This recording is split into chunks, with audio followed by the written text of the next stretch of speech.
In all the places of the earth, they know that the gods and spirits affect man's path.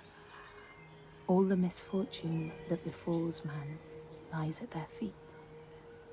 If you have eyes to see, you see their presence and their power. Keep your eyes open, traveler, and you might see their faces. Here, they once said that Loki lies imprisoned in a cave, trapped by his enemies, who set a serpent above to drip venom on his face. His wife, Sigyn, sits beside to catch the venom in a bowl, but when she must leave to empty it, the poison falls unabated. His pain is so great that he thrashes and writhes. And here above, we see the earth shake and break apart. Across the sea, they know that the earth is carried in the arms of a giant. When he is vexed or injured, he may not carry his burden so gently, and the world will feel his anger and pain. In a land far away, they say the winds are trapped inside the earth. They try always to make their escape, and they buffet and beat on the walls of their prison, causing the earth to quiver. And when they break through, they make their escape. They explode out in fury. In the lands of your birth, people live hidden too, in the hills and stones. They may be the remnants of a godly race who lost a war with giants and, finding the world changed, retreated into silence. But you still see their carvings and circles from the time when they walked among men.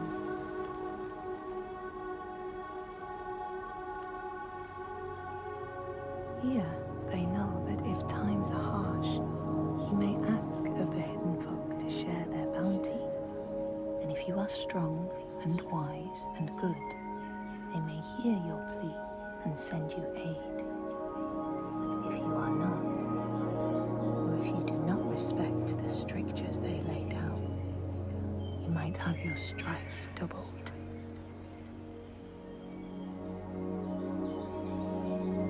In the lands of your birth, and in these lands too, they know that people can be taken by the secret fair ones. If you are not careful and do not keep to the pathways, you may find yourself among them. In a land to the east, they know that when a traveler finds themselves lost, it is the fault of the Vadadash, who wait at the crossroads to trick souls passing by. The only remedy is to let your horse lead you home, because beasts have no souls. But if you have no horse, your soul is lost forever.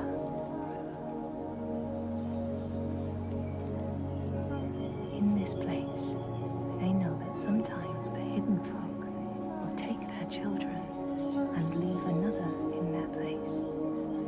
These children may look the same as their own, but will be dazed and far away, or ill-tempered. And you know then you have a changeling in your house.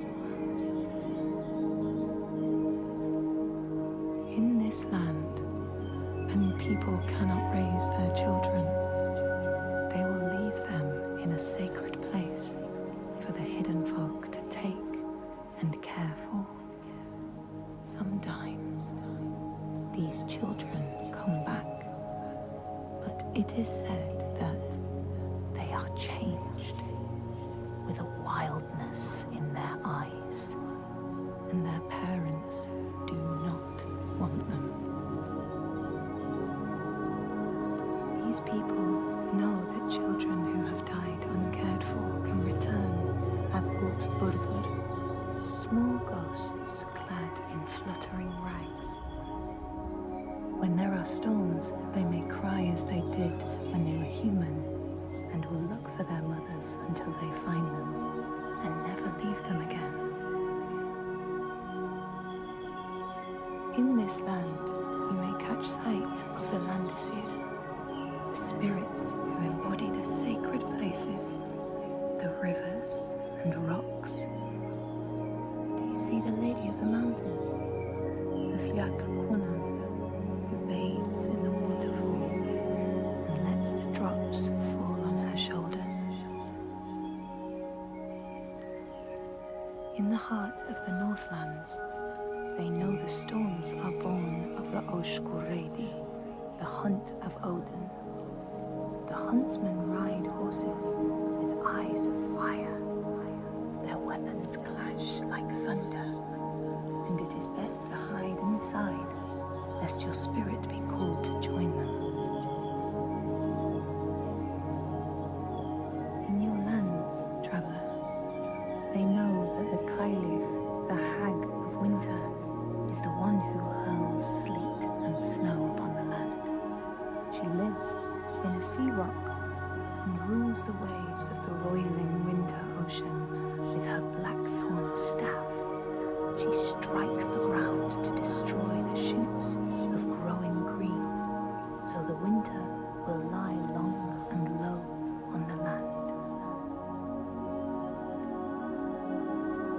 These people know that the sea god, Ran, sets out nets to trap sailors and drag them to her world. She sends the waves, her daughters, to wreck boats so she will have more men to take. And jealously, she pulls them down beneath the water. People here speak of warriors who can transform themselves into bears when they are enraged.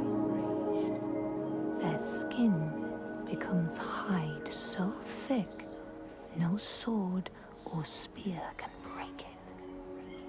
When King Hrolfr fought Skald, many people saw a great bear fighting beside him, who killed more men with its paw than any 5 soldiers.